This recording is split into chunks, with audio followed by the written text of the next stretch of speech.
Cheers for making some time, man. I'll just launch straight into an intro and we'll get into it, eh? Okay, thank you. No worries. Before we do, before I stuff your name up, because with my Aussie, man, it's Ilija, isn't it? Ilija, yeah. Yeah, I thought so, dude. I just didn't want to launch into it and then totally mess your name up. I've had a few Canadian bands and that where I've had to try and get my tongue around the role of the name and stuff like that. Being Aussie, it's a little bit harder. I'm sure you can understand, bro. Absolutely. No, I get it. It's all good. I've had it my whole life, so it's all good. Cool. Hey, how you all going? It's Jai, that Aussie metal guy here with Crannk, and tonight I'm having a chat with Ilija from post-black metal band Illyria, who I've had a chat with last year. I'd done a review for the Carpathian Summit last year, and I also shared the instrumental version as well because I was totally blown away by both of those albums. So cheers for making some time to have a chat with me, Ilija. No worries. Thanks for having me. It's an absolute pleasure, man. I really enjoyed the hell out of the Frostbite single, man. But I want to ask first, I love asking this question and diving into the story behind music. I love having conversations. I strictly don't write questions down because I really enjoy having conversations with musicians like yourself. I just love learning about what kind of makes you tick and how you got into metal, man. So can I ask how you first got into singing and guitar playing? What was first as well? Oh, you want to know the funniest part about it all? That the first instrument that I played was the drums. Yeah? And I started that when I was 4 years old because I just loved hitting pots and pans in the kitchen with my grandmother. So my parents my grandfather got me a drum kit.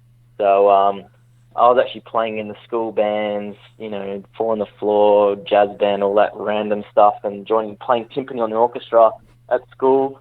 And I actually didn't really get near the guitar until about 10, 11. So that was because Dad and Mum and Dad are both metalheads. So I started off on the drums and then gradually moved to guitar. And then at about 15, 16, I started getting into the whole learning how to scream. So fused all those artistic elements together, and here I am. So it's been a cool journey since a little kid being around it. Yeah, well, I want to ask, what kind of music was playing in your home then? So if your mum and dad were both metalheads, that would have really shaped your career as a metalhead really young, having those influences. Yeah, I mean, what I consider metal these days and what my old folks consider metal, there's obviously a big power gap, but I grew up with great glam influences in regards to, your Bon Jovis, your Motley Crues, your Def Leppards and your Poisons and, all that ilk. But I think the catalyst spark for me was when I found out Skid Row. Yep. And that Slave to the Grind album really got me into the heavier, sort of gritty, less pretty boy, hair flaunting tactics that that kind of music had in the past.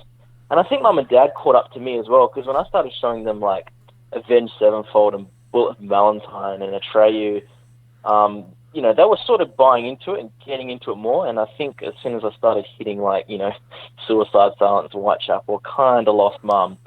So, but I think that's the great progression about it all, is that I can appreciate, all aspects of metal, soft, heavy, fast and slow, and I like to incorporate that into my music that I write. Yeah, exactly. Illyria do that so well. I called you a post-black metal band, but there's so many different influences in your music, in the Carpathian Summit and in this single Frostbite. So, can you tell me a little bit about when you first kind of started the band? What was your main drive and influence when you got Illyria going?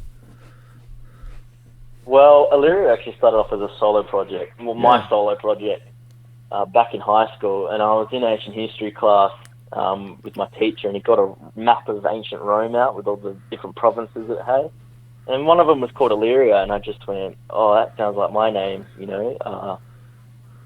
let's make a solo project about it all. But I didn't really have an idea of what genre it wanted to be. Yep. So it wasn't until I went Europe during my, leavers sort of holiday I did after year 12 when I graduated high school. I went to Europe for about 3 months and experienced a cold summer, as you could say, in Europe. And that really inspired me into getting into the whole European post-rock black metal sort of sound and bring it back to Australia. Yeah. Fast forward half a decade and now it's my main band. Yeah, so how did that evolve when you were like, okay, and I want this to be a little more than a solo project? How did that all fall into shape? I released one song, Yep. and my mates were just like, I want to be part of this. So we sort of just turned it into what it is now. It's cool. It is extremely cool. Can I ask? I want to ask about your self-titled album, the first one you brought out back in, I think it was like 2016. What was that whole process like for you? Well, it was nice because I got to do it all myself. Yeah. I was, I wrote all the guitars, I wrote all the bass, I did all the vocals, I programmed the drums. Then Matt joined as the drummer, and he helped refine it to make it sound more like a drummer playing it than a guitarist, with the drums, because I sort of stopped playing drums when I started doing guitar, lost total interest in the drums. It got a bit too much for me, so it's really nice to have him back you up. Yep. And then as soon as that album dropped, as soon as the album was finished writing, I started sending it out to, Matt and I, our friend group, and George was in the band too. And yeah, we ended up getting a full lineup and got to play shows with it, and it really escalated very quickly, didn't it? So we're very grateful here in WA to be where we are. Yeah, you've got a really, really strong metal scene. I've heard nothing but good things about the scene over in WA. So the Carpathian Summit is the album that really kind of has cemented you in the metal scene, especially here in Australia. And I know you've been getting a lot of ears around Europe and stuff like that as well. Can I ask about that process and what was that like, and going through all of that? The Carpathian Summit was, it was still me involved with writing, and I wrote a lot of those songs as well. During the first album cycle, they just needed a bit more life breathed into them, a bit more time to refine it all, and the other four gentlemen that I was working on with it helped bring it to life. So it was more of a team effort, slowly. Yep. And we're building that chemistry and consolidating our, nature as a band, and I think we really capitalized on a really cool journey. Yep. To express that in the Carpathian Summit. And it's really nice to see that the whole world really got involved with that experience. We wrote it for ourselves, but everyone else who really wanted to come on board and enjoy it with us, we're extremely grateful. It's an amazing album, and I know Wilderness and Canopsia got a lot of airplay for you guys, which was really unreal to see, and I love the Carpathian Summit track, but the album, like you're saying, you mentioned Journey, and I've mentioned this a few times with quite a few interviews I've done. When you listen to a whole album, especially one like Illyria's one, the Carpathian Summit, you go on a journey, and I find myself a really great album like that. I find myself in moments of reflection, and you think, and to listen to those albums, and especially the Carpathian Summit, it was such an amazing album with such amazing compositions. It was a great album, and I did go on a journey on that album, man. It was really, really cool, eh? Yeah, I'm extremely grateful that you've felt the same way that I have, and I really hope that we can keep that momentum going in the future. We want to build a really strong connection with not just within the band, but also beyond. So, there's nothing more that can really be said. The actions really do speak, and I'm grateful for what I've heard. It's unreal. It's unreal. So what was the recording and production process like on that one, second time around? We actually decided to become 100% DIY and producing our own. The album, I went with my best friend, Jeremy. I was in a band called Conform at the time with him, and he offered to do the production for free. And I couldn't say no to that because he helped me out a lot. So going into the second album, Daniel, our bass player, said, I really want to get into production, gentlemen. Let's do this one. So we did it, and live tracked real drums. Matt got in the studio, Dan did the bass, and all three guitarists recorded their parts represented equally. And we always tried to go for the whole, how you hear it in the studio is how you're going to hear it live. Yeah. So we went a little less, mechanical and artificial, like the first album. Yep. And a bit more organic and lively. And I think that suited the nature of the album regardless. So we had to honour that with an instrumental album as well. Yeah, I was going to mention that straight after. The compositions are just so great, they suit so well for an instrumental album. I was playing that earlier today and getting back into that, and it was amazing to go back into those albums and just relive that journey, because they're just such amazing albums, and to put them back on again, I was just extremely blown away again about how good yous are, and especially with that instrumental album. Like you said, it is really cool, eh? Yeah, we definitely believe in the slow burn process, where we don't want to just release something and then everyone forgets about it in an X amount of time. We want something that you can come back to in a bit of a time, listen and go, oh yeah, yeah.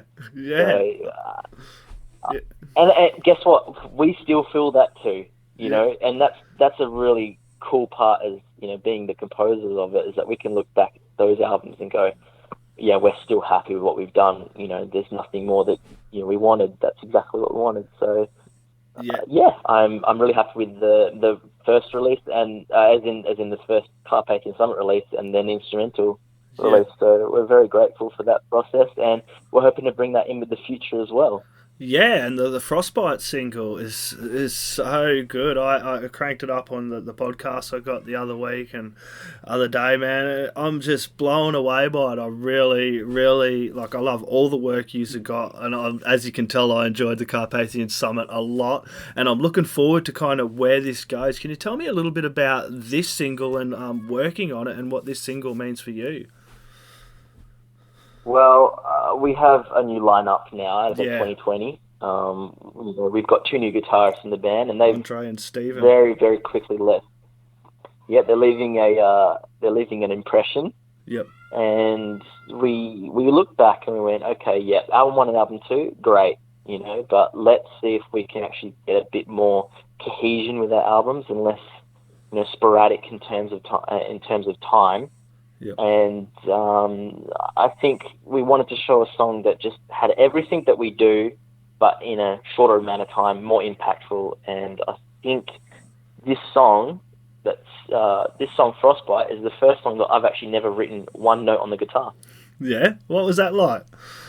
So I got to just focus on the vocals. It was bloody brilliant. I tell you, it really eases the load when you've just got Steve and Andre just going, no, it's all good, Ills. We got this sorted. So Daniel did his bit, Matt did his bit, and I got to just focus on singing. And because of that, I think I really got to shine through just focusing my allocated time in recording, just doing lots of different takes on the vocals, and got to refine it more. It was really cool. Yeah, the vocals are amazing, and it must be good having the creative, other people pushing you as well, and having that creative side as well with the guitars, and giving you a little more time to focus on the vocal delivery and that as well, which is exceptional, eh? Well, I used to be in a band with Steve and Matt together many moons ago, and it was like we picked up where we left off. It was great to just slot in like that. I think he gets the sound. Andre gets the sound actually more, but what Steven brings is now this proggy, shreddy element now, where he just wants to bust a solo, play some soulful guitar, and really just be that marquee sort of musician in the band. Now we've got that guy that can really just push it. So I'm really grateful. Yeah, and you're able to hit all those different elements. I like that you aren't just getting stuck into one kind of genre, and you haven't since day one, and that's what I really love about your music, eh? It's really refreshing to see, and I'm looking forward to kind of where this kind of goes from here, eh?